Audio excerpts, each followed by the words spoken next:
একটা nuclear weapons, একটা পারমাণবিক বোমা যদি ফাটে পৃথিবীতে, পৃথিবীর রূপরেখা চেঞ্জ হয়ে যাবে। আর এই বোমা নিশ্চয়ই জিন জাতি তৈরি করে নাই। কে তৈরি করছে? মানুষ।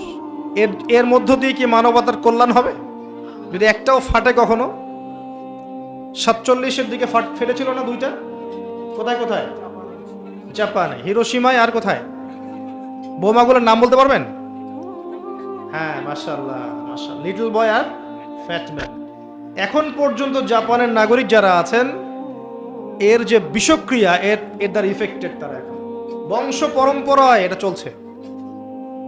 আর এখন যে পারমাণবিক অস্ত্রগুলো আছে, এগুলো শক্তি তখনকার চাইতে 1000 গুণ বেশি শক্তিশালী। রাশিয়া সেদিন বলেছে আমাদের কাছে এমন ক্ষেপণাস্ত্র আছে যেটা শব্দের গতির চাইতেও বেশি গতিতে যেতে পারে। শব্দের হার্স কত আপনারা জানেন? সায়েন্সের ছাত্র আছেন এখানে? দেখবেন।